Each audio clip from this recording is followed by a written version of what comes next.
Good morning.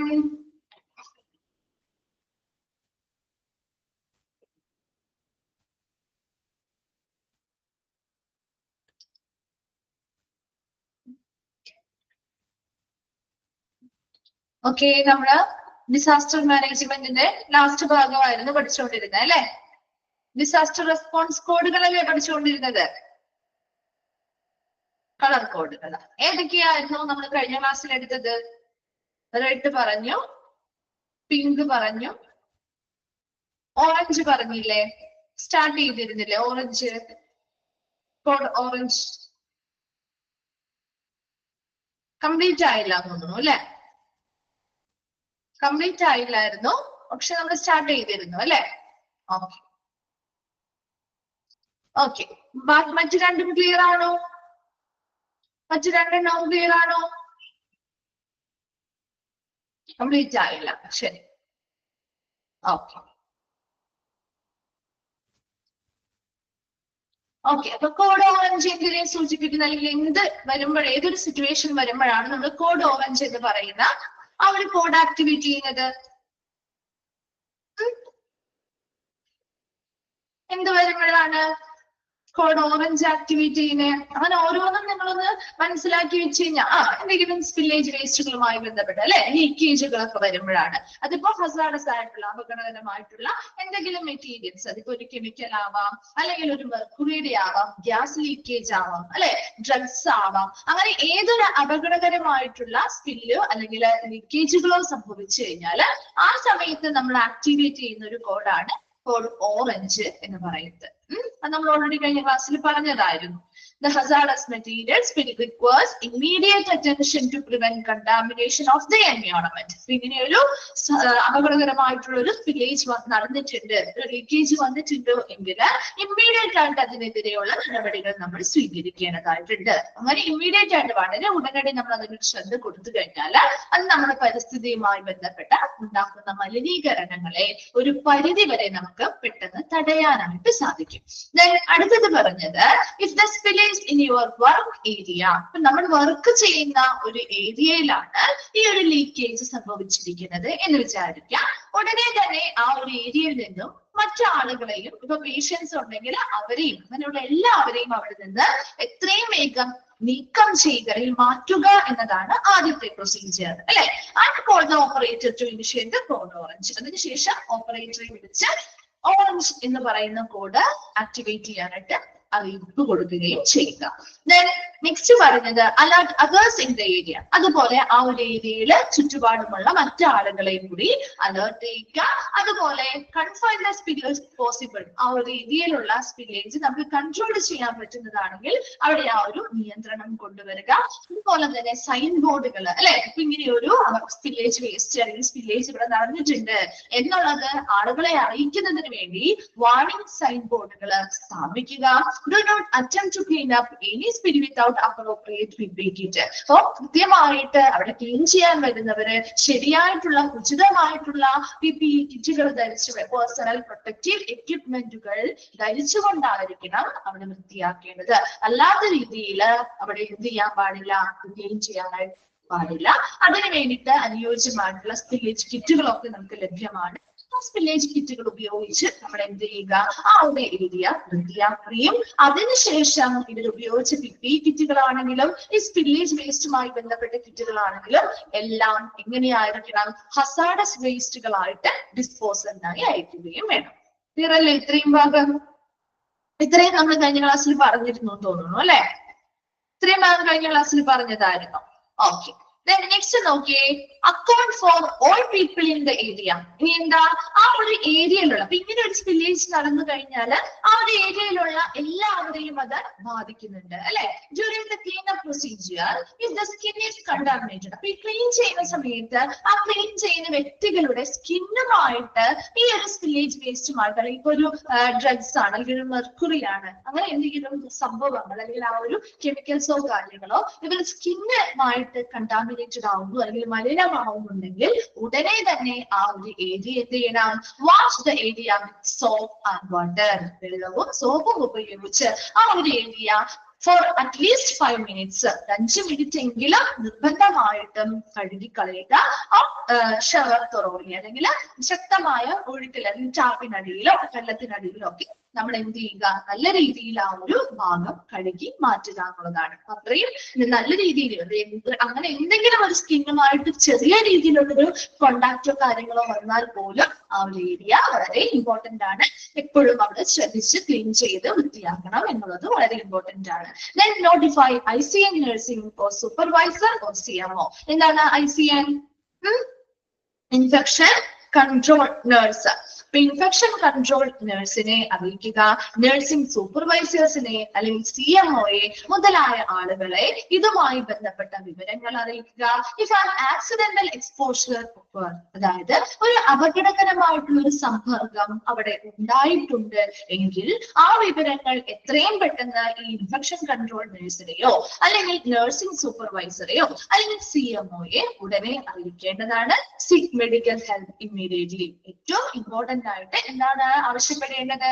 ഒരു important ആയിട്ടൊരു immediate ആയിട്ടൊരു മെഡിക്കൽ ഹെൽപ്പ് അല്ലെങ്കിൽ ഒരു സഹായം ആവശ്യപ്പെടുകയും ചെയ്യുക. അപ്പൊ ഇങ്ങനെ ഒരു ഹസാഡസ് മെറ്റീരിയലുമായി ബന്ധപ്പെട്ട് ക്ലീൻ ചെയ്യുന്ന വ്യക്തികൾക്ക് ഒരുപാട് ആ ഒരു രീതിയിലുള്ള എല്ലാവർക്കും ഇത് ബാധകമാണ്.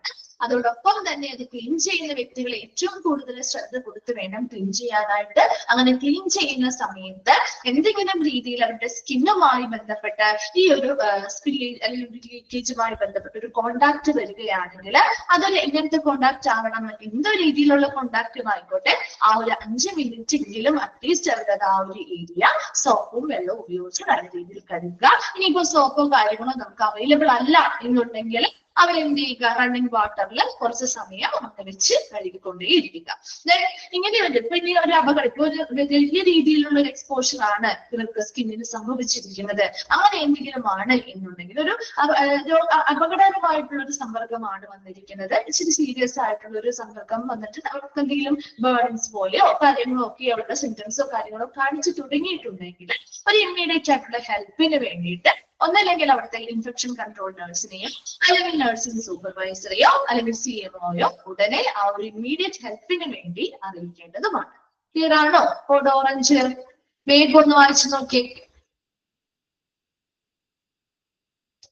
വായിച്ച് കഴിയുമ്പോൾ ഒന്ന് റിപ്ലൈ ചെയ്യണം കേട്ടോ.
വായിച്ചു കഴിഞ്ഞോ? ക്ലിയർ ആണോ?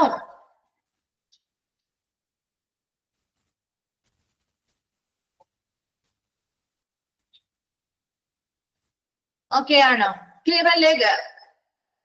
Code orange. ഓക്കെ, നെക്സ്റ്റിലേക്ക് പോവാം. നെക്സ്റ്റ് വൺ പറയട്ടെ. Okay, code blue. Code blue കേട്ടിട്ടില്ലേ? അല്ലെങ്കിൽ പഠിച്ചിട്ടില്ലേ നിങ്ങള്? കോഡ് ബ്ലൂ പഠിച്ചിട്ടുണ്ടോ? കോഡ് ബ്ലൂ ഉണ്ട്. എന്താണ് കോഡ് ബ്ലൂ? എന്തിനെയാണ് ഇങ്ങനെ ഒരു സിറ്റുവേഷൻ വരുമ്പോഴാണ് നമ്മൾ കോഡ് ബ്ലൂ ആക്ടിവിറ്റി ചെയ്യുന്നത്?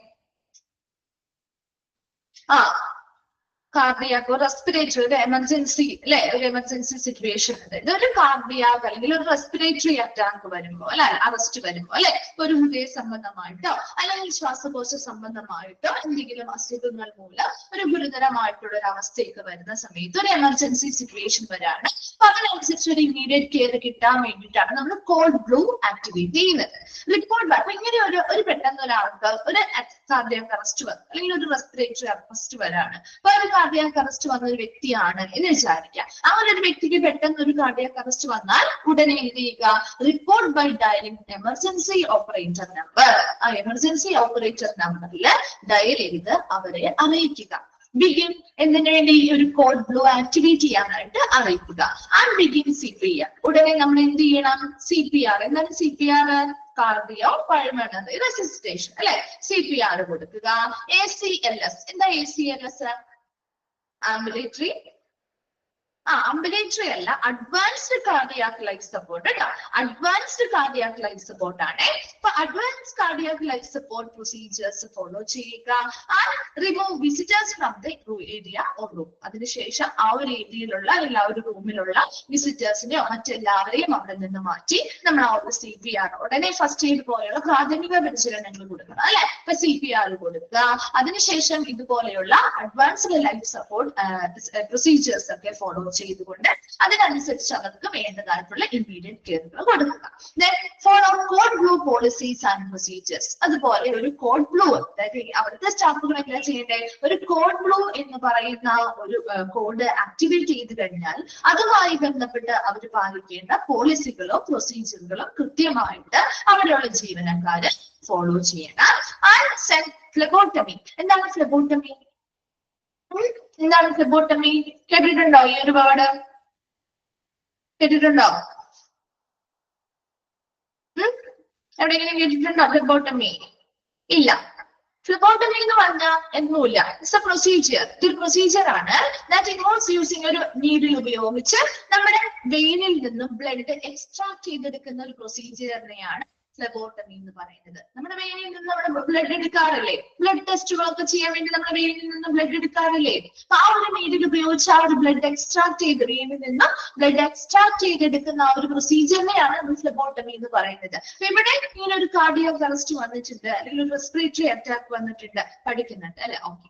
അപ്പൊ എന്താണ് ഒരു റെസ്പിറേറ്ററി അറസ്റ്റ് ഒക്കെ വന്നിട്ടുണ്ടെങ്കിൽ അപ്പൊ അവിടെ നമുക്ക് ഉടനെ എന്ത് ചെയ്യുന്നു? അവിടെ ബ്ലഡ് ഇപ്പൊ എന്തെങ്കിലും ബ്ലഡ് ടെസ്റ്റോ കാര്യങ്ങളോ ചെയ്യണമെങ്കിൽ അതിന് വേണ്ടിയിട്ട് ബ്ലഡ് എക്സ്ട്രാക്ട് ചെയ്തെടുക്കുകയും ബ്ലഡ് ടെസ്റ്റുകൾക്കായിട്ട് അയക്കുകയും ചെയ്യും. ECG സർവീസുകൾ മുതലായ കാര്യങ്ങളൊക്കെ അവർക്ക് കൃത്യമായിട്ട് കൊടുക്കുകയും ചെയ്യും. അടുത്തത് resume normal operations only design team members will respond to the CPR area. പഠിച്ചിട്ടുണ്ട് അല്ലെ? ലബോറട്ടറിയിലെ ലാബിന് പഠിച്ചിട്ടുണ്ടോ? നോക്കിയപ്പോ റെസ്യൂം നോർമൽ ഓപ്പറേഷൻസ്. അപ്പൊ ഈ ഒരു CPR കൊടുക്കാൻ അല്ലെങ്കിൽ ഇപ്പൊ ഒരു അഡ്വാൻസ്ഡ് കാർഡിയാക് ലൈഫ് സപ്പോർട്ട് കൊടുക്കാനായിട്ട് അവിടെയുള്ള എല്ലാ ആളുകളും വേണോ? അവിടെയുള്ള എല്ലാ സ്റ്റാഫുകളും ഇതിന് വേണ്ടിയിട്ട് നിൽക്കേണ്ട കാര്യമുണ്ടോ? ഇല്ല. അതിനുവേണ്ടി പ്രത്യേകമായ പരിശീലനങ്ങൾ നൽകിയ നമ്മൾ നിയമിച്ചിട്ടുള്ള ആളുകൾ മാത്രം മതി അല്ലെ? അപ്പൊ എന്ത് ചെയ്യാം? മറ്റുള്ള ആളുകൾ നോർമൽ ഓപ്പറേഷൻസിലേക്ക് തിരികെ പോവുക, നോർമൽ ആയിട്ടുള്ള പ്രവർത്തനങ്ങളിൽ ഏർപ്പെടുകയും നമ്മൾ നിർദ്ദേശിച്ചിട്ടുള്ള അല്ലെങ്കിൽ നമ്മൾ നിശ്ചയിച്ചിട്ടുള്ള ആ വ്യക്തികൾ, ആ ഒരു ടീം മെമ്പേഴ്സ് മാത്രം ആ ഒരു ഏരിയയിൽ തങ്ങുകയും ആ ഒരു CPR കൊടുക്കേണ്ട ഏരിയയിൽ തങ്ങുകയും അതിനനുസരിച്ച് അവർക്ക് വേണ്ടതായിട്ടുള്ള പരിചരണങ്ങൾ കൊടുക്കുകയും ചെയ്യുക. ഒരു കോഡ് ബ്ലൂ എന്ന് പറയുമ്പോൾ അവിടെ എന്താണ്? കാർഡിയാക്കോ റെസ്പിറേറ്ററി അറസ്റ്റുമായി ബന്ധപ്പെട്ട് നമ്മൾ നടത്തുന്ന ഒരു ആക്ടിവേറ്റ് ചെയ്യുന്ന ഒരു കോഡാണ്. അപ്പൊ അത് ഓരോ കോഡും എന്തിനു വേണ്ടി അല്ലെങ്കിൽ എന്ത് സിറ്റുവേഷൻ വരുമ്പോഴാണ് എന്ന് മനസ്സിലാക്കിയാൽ തന്നെ നിങ്ങൾക്ക് ബാക്കിയുള്ളതെല്ലാം ഓട്ടോമാറ്റിക്കലി കിട്ടിക്കോളൂ കേട്ടോ. ഇവിടെ ചോദിക്കാവുന്ന ഒരു ക്വസ്റ്റ്യൻ എന്ന് പറയുന്നത് ഈ പറഞ്ഞ പോലെ CPR എന്നാണ് എക്സ്പാൻഡ് ഫോം ചോദിക്കാം, അല്ലെങ്കിൽ ACLS അഡ്വാൻസ്ഡ് കാർഡിയാക് ലൈഫ് സപ്പോർട്ടിന്റെ എക്സ്പാൻഡ് ഫോം ചോദിക്കാം. അങ്ങനെയുള്ള ചോദ്യം. അതുപോലെ നമ്മൾ റേസ് പ്രോട്ടോകോൾസ് ഒക്കെ പഠിച്ചില്ലേ? റേസ് ഒക്കെ പഠിച്ചില്ലേ? പാസ് റേസ് ഒക്കെ പഠിച്ചില്ലേ? അപ്പൊ അങ്ങനെയുള്ളതിന്റെ എക്സ്പാൻഡ് ഫോമുകള് ഈ ഷോർട്ട് ഫോംസ് അല്ലെങ്കിൽ ആ ഒരു പ്രോട്ടോകോൾ ഏത് കോഡിന്റെ ഭാഗമായിട്ടോ ഉപയോഗിക്കുന്നത് അങ്ങനെയുള്ള ക്വസ്റ്റ്യൻസ് ആയിരിക്കും വരുന്നത്. അത് ഇങ്ങനെ എക്സ്പാൻഡ് ആയിട്ട് പറയല്ലെങ്കിൽ അത് എന്താണ് അങ്ങനെയല്ല ചോദിക്കുക. അപ്പൊ ഇങ്ങനെ ഒരു സിറ്റുവേഷനിൽ നമ്മൾ ഏത് കോഡ് ആക്ടിവേറ്റ് ചെയ്യും? അങ്ങനെ ഒരു സിറ്റുവേഷൻ തന്നു കഴിഞ്ഞാൽ ഏത് കോഡാണ് ആക്ടിവേറ്റ് ചെയ്യിക്കുന്നതെന്ന് മനസ്സിലാക്കി വെക്കുക. അങ്ങനെ ഒന്ന് ക്വസ്റ്റ്യൻ വരുന്ന രീതിയിലൊന്ന് മനസ്സിലാക്കി വെക്കേണ്ട ഭാഗമാണ് കേട്ടത്. എന്താണ് ഇതിലടുത്തതായിട്ട് പറഞ്ഞത്? അപ്പൊ നമുക്ക് ഇങ്ങനെ ഒരു സിറ്റുവേഷൻ, ഒരു ഇമ്മീഡിയറ്റ് ആയിട്ടുള്ള എമർജൻസി സിറ്റുവേഷൻ വന്നു കഴിഞ്ഞാൽ ഉടനെ ആ ഒരു എന്ത് ചെയ്യുക, ഡയറക്റ്റ് എമർജൻസി ഓപ്പറേറ്റർ നമ്പറിൽ വിളിച്ച് അതിനെ അറിയിക്കുക. അതിനുശേഷം CPR ആരംഭിക്കുക, advance live cardiac support procedures ആരംഭിക്കുക. അതുപോലെ ആ ഏരിയയിൽ നിന്നും മറ്റ് വിസിറ്റേഴ്സിനെ, മറ്റു ആളുകളെയും റിമൂവ് ചെയ്യുകയും ചെയ്യുക. ആ ഒരു ഏരിയയിലുള്ള സ്റ്റാഫുകള് കൃത്യമായിട്ട് ഈ കോഡ് ബ്ലൂവുമായി ബന്ധപ്പെട്ട പ്രൊസീജിയേഴ്സും പോളിസികളും കൃത്യമായിട്ട് ഫോളോ ചെയ്യുക. ദെൻ ആവശ്യമാണെങ്കിൽ ബ്ലഡ് ടെസ്റ്റോ കാര്യങ്ങളോ ചെയ്യുന്നതിന് വേണ്ടി വെയിനിൽ നിന്നും ബ്ലഡ് എക്സ്ട്രാക്ട് ചെയ്യുക. അതാണ് ഫ്ലെബോട്ടമി പ്രൊസീജിയർ എന്ന് പറയുന്നത്. അതുപോലെ ECG സർവീസുകൾ ആവശ്യമാണെങ്കിൽ അത് നൽകുക. അതുപോലെ എല്ലാവരും ആ ഒരു ഏരിയയിൽ നിൽക്കേണ്ട കാര്യമില്ല. നമ്മുടെ ആ ഒരു ടീം ഉണ്ടാവും, ആ ഒരു CPR കൊടുക്കാനും അതുമായി ബന്ധപ്പെട്ട മറ്റു കാര്യങ്ങൾ ചെയ്യാനും നമ്മൾ നിയോഗിച്ചിട്ടുള്ള ആ ഒരു ടീം മാത്രം ആ ഒരു ഏരിയയിൽ നിൽക്കുകയും മറ്റു സ്റ്റാഫുകൾ അതാത് അവരുടേതായിട്ടുള്ള നോർമൽ ഫംഗ്ഷൻസിലേക്ക് തിരികെ പോവുകയും ചെയ്യുക. ക്ലിയർ ആണോ? കോഡ് ബ്ലൂ വേഗം ഒന്ന് വായിച്ചു നോക്കി.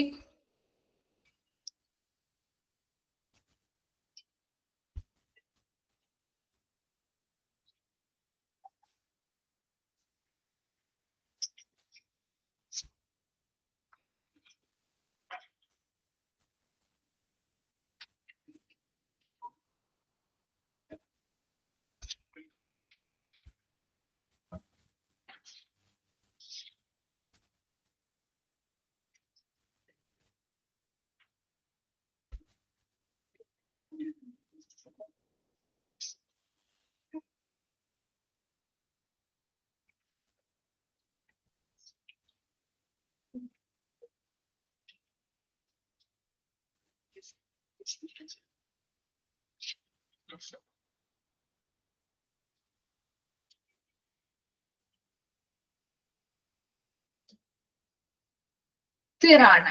നെക്സ്റ്റ് വണ്ണിലേക്ക് പോവാം. നെക്സ്റ്റ് വണ്ണാണ് കോഡ് യെല്ലോ മേജർ. ഇത് എവിടെയെങ്കിലും കേട്ടിട്ടുണ്ടോ? ഈ മേജർ എന്ന് പറയുന്ന word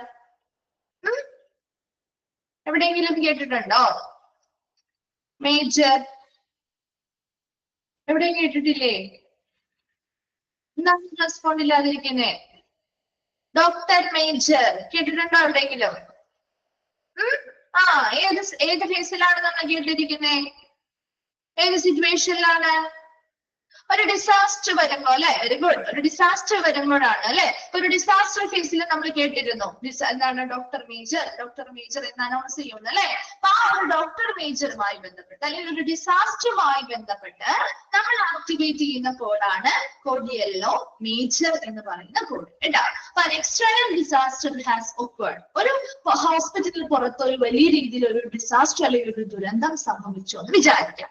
the hospital will receiving patients in excess normal. സാധാരണ ആ ഹോസ്പിറ്റലിൽ വരാറുള്ള ഒരു എമൗണ്ട് ഓഫ് പേഷ്യൻസിലും അധികമായിരിക്കും ആ ഒരു ഹോസ്പിറ്റലിലേക്ക് വരുന്ന പേഷ്യൻസിന്റെ എണ്ണം എന്ന് പറയുന്നത് അല്ലെ? അപ്പൊ അങ്ങനെ എക്സസീവ് ആയിട്ടുള്ള നോർമൽ ആയിട്ടുള്ള സിറ്റുവേഷൻ കൂടുതലായിട്ട് പേഷ്യൻസ് ഒരു ഡിസാസ്റ്ററുമായി ബന്ധപ്പെട്ട് വരുമ്പോ അപ്പോ ഹോസ്പിറ്റൽ ആക്ടിവേറ്റ് ചെയ്യുന്ന കോഡാണ് കോഡ് യെല്ലോ മേജർ. Clear അല്ലേ? Then locate and follow emergency action plans manual. ഇപ്പൊ നമ്മൾ നേരത്തെ പഠിച്ച കാര്യങ്ങൾ തന്നെയാണ് ഇനി പറയുന്നത്. ഒരു ഡിസാസ്റ്ററുമായി ബന്ധപ്പെട്ട ഒരു കോഡ് ആക്ടിവേറ്റ് ചെയ്താൽ എന്താണ് അവിടെ അർത്ഥമാക്കുന്നത്?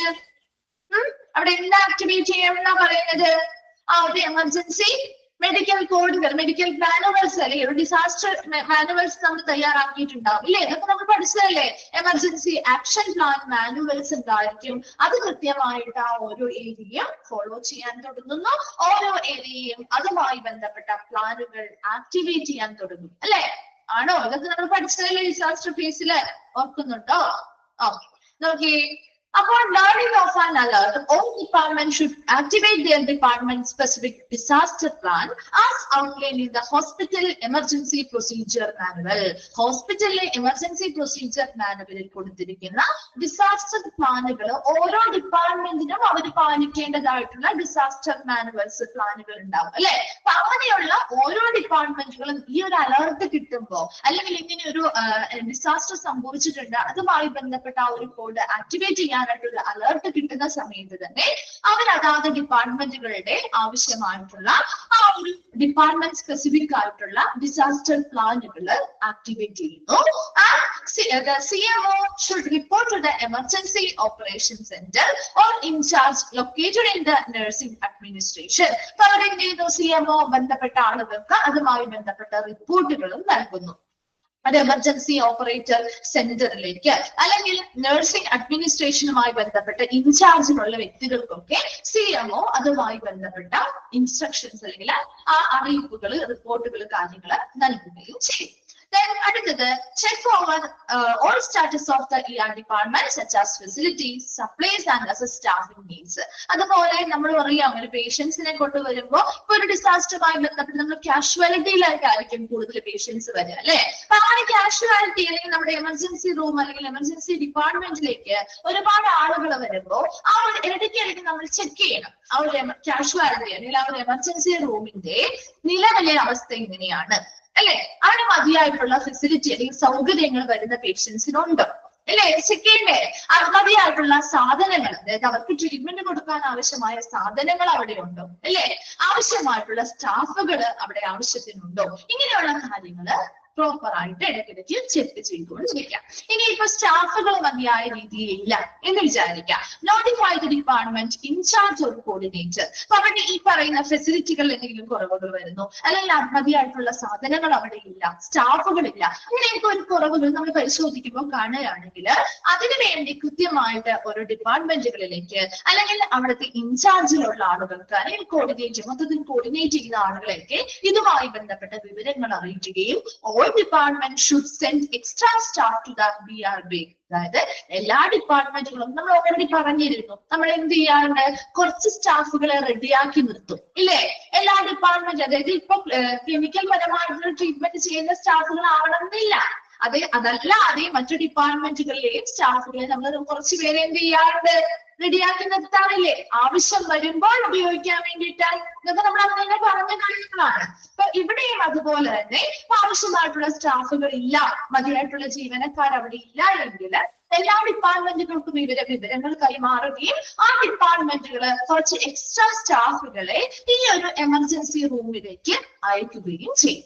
ക്ലിയർ ആണോ? ഇത്രയും ഭാഗം ഇതൊക്കെ നമ്മൾ പഠിച്ച കഴിഞ്ഞ കാര്യമായതുകൊണ്ടാണ് നമ്മൾ അധികം എക്സ്പ്ലെയിൻ ചെയ്ത് പറയാറ്. ഓക്കെ, അടുത്തത് as designated staff arrives. അതായത് ഇപ്പൊ ഇതുപോലെ each person with a role in the emergency manual plan will receive a job action sheet. അപ്പൊ നമുക്ക് ഇപ്പൊ ഈ ഒരു എമർജൻസി ഡിപ്പാർട്ട്മെന്റിലേക്ക് ഇതുപോലെ ഒരു ഡിസാസ്റ്ററുമായി ബന്ധപ്പെട്ട് അവിടെ ഉള്ള സ്റ്റാഫുകൾ അല്ലാതെ ഒരുപാട് ജീവനക്കാരെ നമ്മൾ കൊണ്ടുവരേണ്ടതായിട്ട് വരും അല്ലെ, ഒരുപാട് സ്റ്റാഫുകൾ വരും. അങ്ങനെ സ്റ്റാഫുകൾ വരുന്ന സമയത്ത് ഓരോ സ്റ്റാഫുകൾക്കും അവിടെ ഓരോരോ ജോലികൾ ചെയ്യാനുണ്ടാവും ഇല്ലേ, അല്ലാതെ വെറുതെ അല്ലല്ലോ അവരെ കൊണ്ടുവരുന്നത്. അങ്ങനെ ഓരോ ജീവനക്കാരും വരുമ്പോ ഓരോ സ്റ്റാഫുകളും വരുമ്പോ അവർക്ക് എന്ത് ജോലിയാണോ ചെയ്യേണ്ടത് അതുമായി ബന്ധപ്പെട്ട ജോബ് ആക്ഷൻ ഷീറ്റുകൾ അവർക്ക് നൽകുന്നു. ഏത് ജോലി ചെയ്യണം, അതെങ്ങനെയാണ് ചെയ്യേണ്ടത് എന്നുള്ളതിനെ കുറിച്ച് എമർജൻസി മാനുവൽ പ്ലാനിൽ ഉൾപ്പെട്ടിട്ടുള്ള job action ഷീറ്റുകൾ അവർക്ക് നൽകുകയും all other on duty staff not otherwise assigned to ER position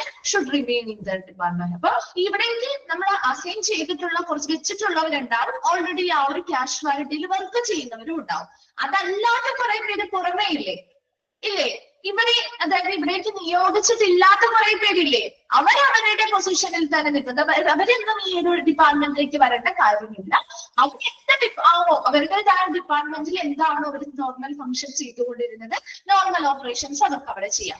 ഇവിടേക്ക് നമ്മൾ നിയോഗിച്ചിട്ടുള്ള വരുന്ന ജീവനക്കാർ മാത്രം ഇതുമായി ബന്ധപ്പെട്ട ആ ജോബ് ആക്ഷൻ ഷീറ്റുകൾ വാങ്ങി അതുമായി ബന്ധപ്പെട്ട ജോലികൾ ചെയ്താൽ മതി. മനസ്സിലാവുന്നുണ്ടോ? കോഡ് യെല്ലോ മേജർ എന്ന് പറഞ്ഞാല് ഒരു എക്സ്റ്റേണൽ ഡിസാസ്റ്റർ നടക്കുന്നു.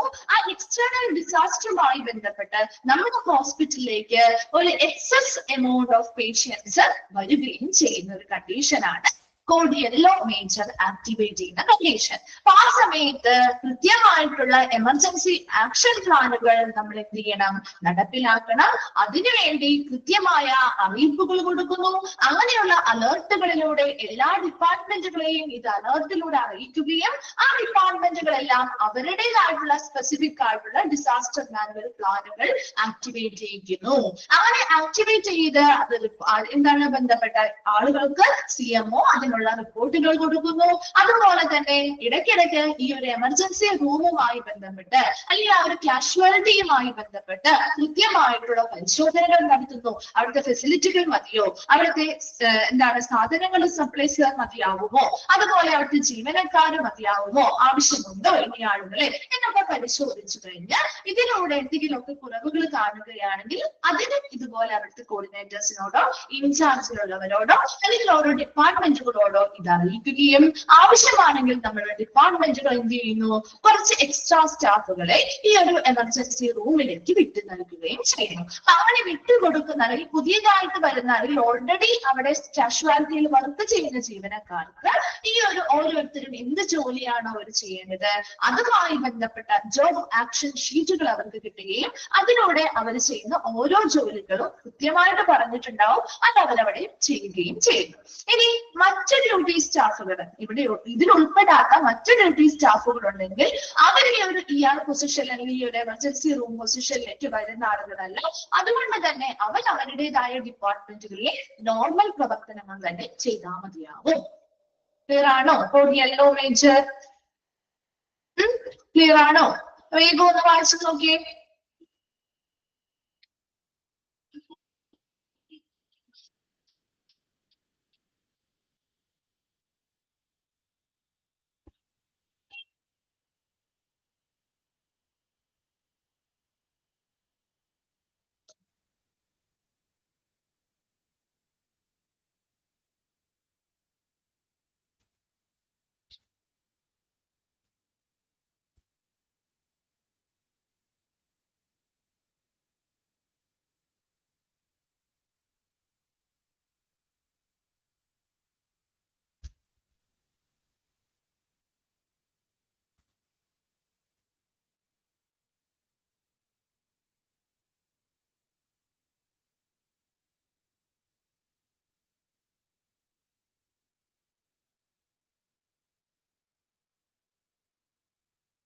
വായിച്ചു കഴിയുമ്പോൾ ഒന്ന് റിപ്ലൈ ചെയ്യണം കേട്ടോ.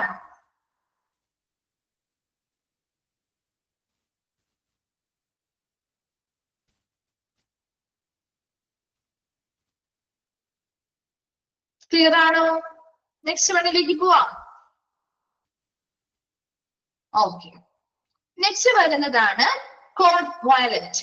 കോഡ് വയലറ്റ് എന്ന് പറഞ്ഞാൽ അതിന്റെ സിറ്റുവേഷൻ എന്ന് പറഞ്ഞാൽ assistance is needed with an out of control patient individuals. അപ്പൊ ഒരു ഔട്ട് ഓഫ് കൺട്രോൾഡ് ആയിട്ടുള്ള പേഷ്യന്റ്, ഇപ്പൊ ചിലവര് വളരെ അക്രമാസക്തരാവാറുണ്ട് അല്ലെ. ചില പേഷ്യൻസ് അവരുടെ മാനസികമായിട്ടുള്ള എന്തെങ്കിലും ബുദ്ധിമുട്ടുകൾ മൂലം ഒക്കെ ചിലപ്പോൾ അക്രമാസക്തർ വയലന്റ് ആവാറുണ്ട്. അതുപോലെ ചിലപ്പോൾ അവിടെ വരുന്ന ആളുകളാവാം. അപ്പൊ അങ്ങനെയുള്ള ഒരു ഇൻഡിവിജ്വൽ ആവാം അല്ലെങ്കിൽ അവിടുത്തെ പേഷ്യൻസ് ആവാം.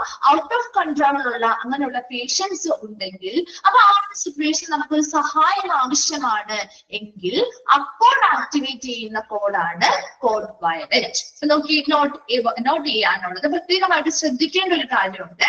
A code violence should not be activated where a gun or a weapon may be involved. എന്ന് വെച്ചാൽ എന്താ പറയുന്നത്, ഈ ഒരു കോഡ് വയലറ്റ് ആക്ടിവേറ്റ് ചെയ്യാന്നുകൊണ്ട് നമുക്ക് സഹായത്തിന് വേണ്ടി നമ്മൾ ഈ ഒരു വയലറ്റ് ആക്ട് എന്ന് പറയുന്ന കോഡ് ആക്ടിവേറ്റ് ചെയ്യുന്നത് അല്ലെ. അപ്പൊ ആ സമയത്ത് ഈ പറയുന്ന ഈ അക്രമാസക്തർ അല്ലെങ്കിൽ വയലന്റ് ആവുന്ന ആളുടെ കയ്യിൽ എന്തെങ്കിലും ഗണ്ണോ അല്ലെങ്കിൽ മറ്റെന്തെങ്കിലും വെപ്പൺസ് അല്ലെങ്കിൽ ആയുധങ്ങളോ ഉണ്ടെങ്കിൽ ഈ ഒരു കോഡ് വയലറ്റ് എന്ന് പറയുന്ന ആ ഒരു കോഡ് ആക്ടിവേറ്റ് ചെയ്യാൻ പാടില്ല.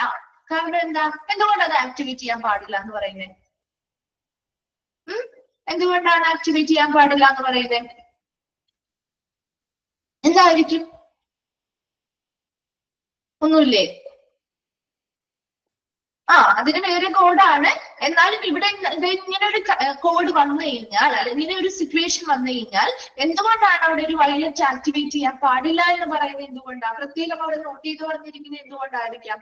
ഇപ്പൊ നമ്മളൊരു അക്രമാസക്തരാവുന്ന ഒരു വ്യക്തിയാണ്. ആ ഒരു വ്യക്തിയാണ്, അവരുടെ കയ്യിൽ ഗണ്ണോ കാര്യങ്ങളോ ഉണ്ട് എന്ന് നമുക്ക് കണ്ടാൽ പോലും നമ്മളൊരു കോഡ് വയലറ്റ് ആക്ടിവേറ്റ് ചെയ്താൽ അതുമായി ബന്ധപ്പെട്ട് സഹായത്തിനായി വരുന്ന ആളുകൾക്ക് അതെ അതുമായി ബന്ധപ്പെട്ട് വരുന്ന ആളുകൾക്ക് അപകടങ്ങൾ സംഭവിക്കാനുള്ള സാധ്യതകൾ കൂടുതലാണ് അല്ലെ. നമുക്ക് സഹായത്തിനായി വരുന്ന ഇപ്പൊ സെക്യൂരിറ്റി ആയിക്കോട്ടെ, അല്ലാത്ത ആളുകൾ ഇപ്പൊ മാക്സിമം അവരെന്ത് ചെയ്യുക, അവര് പറഞ്ഞ പോലെ തന്നെ നമ്മൾ അവരെ പരമാവധി അവരെ എന്ത് ചെയ്യുക, അവരെ മാക്സിമം അവരെ അതെ അഗ്രസീവ് ആവാനായിട്ട് സാധ്യത കൂടുതലാണ് അല്ലെ. അപ്പൊ അതിനനുസരിച്ച് അവരെ നയിപ്പിച്ച് നല്ല രീതിയിൽ കൊണ്ടുപോകാനാണ് ശ്രമിക്കേണ്ടത്. അല്ലാതെ ഒരിക്കൽ കാരണം കൂടുതൽ അപകടങ്ങളിലേക്ക് പോവാതിരിക്കാൻ വേണ്ടിയിട്ടാണ് നമ്മൾ ആ ഒരു കോഡ് ആക്ടിവേറ്റ് ചെയ്തെന്ന് പ്രത്യേകമായിട്ട് ഇവിടെ പറഞ്ഞിരിക്കുന്നത് കേട്ടോ. നോക്കിയേ നെക്സ്റ്റ് ഡയൽ എമർജൻസി. അപ്പൊ ഇങ്ങനെ ഒരു സിറ്റുവേഷൻ വന്നു, ഒരു ഔട്ട് ഓഫ് കൺട്രോൾ ആയിട്ട് ഒരു പേഷ്യന്റോ അല്ലെങ്കിൽ ഒരു ഇൻഡിവിജ്വലോ സംസാരിക്കുന്നു, പെരുമാറുന്നു, അങ്ങനെ ഒരു സിറ്റുവേഷൻ വന്നു കഴിഞ്ഞാൽ ഒരു എമർജൻസി നമ്പറിലേക്ക് നമ്മൾ കോൺടാക്ട് ചെയ്യുക. To initiate code violet activate ചെയ്യാനായിട്ട് ആരംഭിക്കാനായിട്ട് പറയുക. And report the location. കൃത്യമായിട്ട് ഏത് സ്ഥലത്താണ് ആ ഒരു സംഭവം നടക്കുന്നത് എന്ന് ലൊക്കേഷൻ കൃത്യമായിട്ട് പറഞ്ഞു കൊടുക്കുക. Then contact security and nursing സൂപ്പർവൈസറെയും അല്ലെങ്കിൽ സെക്യൂരിറ്റിയൊക്കെ ഉടനെ തന്നെ എന്ത് ചെയ്യുക, കോണ്ടാക്ട് ചെയ്യുക. Then do not attempt to control the out of control individuals. ഒരിക്കലും നമ്മൾ അവരെ എന്ത് ചെയ്യാൻ പാടില്ല, പെട്ടെന്ന് നമ്മൾ എന്ത് ചെയ്യാൻ പാടില്ല, അവരെ കൺട്രോൾ ചെയ്ത് നിർത്താമെന്ന് വിചാരിക്കരുത് അല്ലെ. അങ്ങനെ വെറുതെ കൺട്രോൾ ചെയ്ത് നിർത്താൻ ചിലപ്പോൾ അവര് കൂടുതൽ അക്രമാസക്തരാവാനുള്ള സാധ്യത, വയലന്റ് ആണ് കൂടുതലാവാനായിട്ടുള്ള സാധ്യത കൂടുതലാണ് അല്ലെ. Do not attempt to control the out of control individuals. Security will provide the instructions for the supporting personnel on the type of assistance required. Security വന്നതിന് ശേഷം അവരെന്ത് പറയും, അവരാണ് നമുക്കുള്ള നിർദ്ദേശങ്ങൾ തരുന്നത്. ഒരു സഹായം പോലെ നമുക്കൊരു നിർദ്ദേശങ്ങൾ തരും. ആ ആളുകളുമായിട്ട് റെസ്പോണ്ട് ചെയ്യുന്ന അല്ലെങ്കിൽ പ്രതികരിക്കുന്ന ആളുകളെ എങ്ങനെ നമുക്ക് ഇവരെ നല്ല രീതിയിലേക്ക് കൺട്രോൾ ചെയ്ത് കൊണ്ടുവരാൻ സാധിക്കും, അതിനുവേണ്ടി എങ്ങനെയാണ് നമ്മൾ പ്രതികരിക്കേണ്ടത് എന്നതിനനുസരിച്ചുള്ള ഇൻസ്ട്രക്ഷൻസ് നമുക്ക് അവർ സെക്യൂരിറ്റി വരുമ്പോൾ അവർ തരികയും അതിനനുസരിച്ച് നമ്മൾ അവരോട് പ്രതികരിക്കുമ്പോഴാണ് നമുക്ക് അവരെ കൺട്രോൾ ചെയ്യാൻ പറ്റുക. അല്ലാത്ത രീതിയിൽ അവരെ ബലപ്രയോഗത്തിലൂടെ നിയന്ത്രിക്കാനോ കാര്യങ്ങളോ പാടില്ല. Then do not confront the individuals with a weapon. അതായത് കൺഫ്രണ്ട് എന്നല്ല കേട്ടോ, കൺട്രോൾ എന്നാണ് കേട്ടോ അവിടെ ഉള്ളത്. ആ ഒരു വേർഡ് കൺട്രോൾ എന്നാണ്. Do not control the individual with a weapon. അതായത് ഒരു വെപ്പണോ കാര്യങ്ങളോ അല്ലെങ്കിൽ ഒരു ആയുധമോ കയ്യിലുള്ള ഒരു വ്യക്തിയെ ഒരിക്കലും നമ്മൾ അവിടെ കൺട്രോൾ ചെയ്യാൻ ശ്രമിക്കാതിരിക്കും. അത് അപകടങ്ങളിലേക്ക് കൂടുതൽ അപകടങ്ങൾ വരുത്തുന്നത് കൊണ്ടാണ് ഇത് പറയുന്നത്. ക്ലിയർ ആണോ? Code violet. അപ്പൊ കോഡ് വയലറ്റ് വരുന്നത് എന്താണെങ്കിലും ഒരു ഇൻഡിവിജ്വൽസ്, ഒരു പേഷ്യന്റോ അല്ലെങ്കിൽ ഒരു ഇൻഡിവിജ്വലോ ഔട്ട് ഓഫ് കൺട്രോൾ ആയിട്ട് നിൽക്കുന്ന ഒരു സിറ്റുവേഷൻ വന്നു കഴിഞ്ഞാല് ആ സമയത്ത് നമുക്കൊരു അസിസ്റ്റൻസിന് വേണ്ടി അല്ലെങ്കിൽ സഹായം ആവശ്യമാണെങ്കിൽ അപ്പോൾ ആക്ടിവേറ്റ് ചെയ്യുന്ന ഒരു കോഡാണ് കോഡ് വയലറ്റ് എന്ന് പറയുന്നത്. അങ്ങനെ കോഡ് വയലറ്റ് ആക്ടിവേറ്റ് ചെയ്യണമെങ്കിൽ നമ്മൾ എമർജൻസി നമ്പറിൽ ഡയൽ ചെയ്യുന്നു, കോഡ് വയലറ്റ് ആക്ടിവേറ്റ് ചെയ്യാനായിട്ട് പറയുന്നു. അതുപോലെ തന്നെ ആ ഒരു ലൊക്കേഷൻ കൃത്യമായിട്ട് റിപ്പോർട്ട് ചെയ്ത് കൊടുക്കുന്നു. അതിനുശേഷം സെക്യൂരിറ്റിയെയും നഴ്സിംഗ് സൂപ്പറൊക്കെ ഇമ്മീഡിയറ്റ് ആയിട്ട് സൂപ്പർവൈസറിനെയും ഇമ്മീഡിയറ്റ് ആയിട്ട് കോണ്ടാക്ട് ചെയ്ത് അറിയിക്കുന്നു. ദെൻ ഒരിക്കലും അവരെ എന്ത് ചെയ്യാൻ പാടില്ല, നമ്മളായിട്ട് കൺട്രോൾ ചെയ്യാൻ പാടില്ല. മറിച്ച് ഒരു സെക്യൂരിറ്റി വന്ന് അവരോട് നമ്മൾ എങ്ങനെ പെരുമാറിയാൽ അവരെ നമുക്ക് നല്ല രീതിയിൽ കൺട്രോൾ ചെയ്താൽ നിർത്താൻ പറ്റും. അതിനനുസരിച്ചുള്ള നിർദ്ദേശങ്ങൾ ആ പറയുന്ന അവരോട് പ്രതികരിക്കുന്ന ആളുകൾ അതിനനുസരിച്ചായിരിക്കണം പ്രതികരിക്കേണ്ടത്. ആ സെക്യൂരിറ്റിയുടെ നിർദ്ദേശങ്ങൾ പാലിച്ചുകൊണ്ട് നമ്മൾ ചെയ്യുമ്പോൾ അവരെ മാക്സിമം നമുക്ക് കൺട്രോൾ ചെയ്ത് നിർത്താൻ പറ്റും. അതുപോലെ വെപ്പൺസോ കാര്യങ്ങളോ കയ്യിലുള്ളവരെയാണെങ്കിൽ നമ്മൾ അവരെ കൺട്രോൾ ചെയ്യാൻ ശ്രമിക്കാതിരിക്കുക. അല്ലാതെ നമ്മൾ ബലപ്രയോഗത്തിലൂടെ കൺട്രോൾ ചെയ്യാനൊക്കെ ശ്രമിക്കുന്ന സമയത്ത് സ്വാഭാവികമായിട്ട് പലതരത്തിലുള്ള അപകടങ്ങളിലേക്ക് വന്നേക്കാം. മാക്സിമം അവരെ നയിപ്പിച്ച് ബുദ്ധിപൂർവ്വം അതിലൂടെ എന്ത് രീതിയിൽ നമുക്ക് അവരെ കൺട്രോൾ ചെയ്യാൻ പറ്റുമെന്ന് ആലോചിച്ച് ആയിരിക്കണം അവർ പ്രവർത്തിക്കേണ്ടത്. ക്ലിയർ ആണോ? Code violet.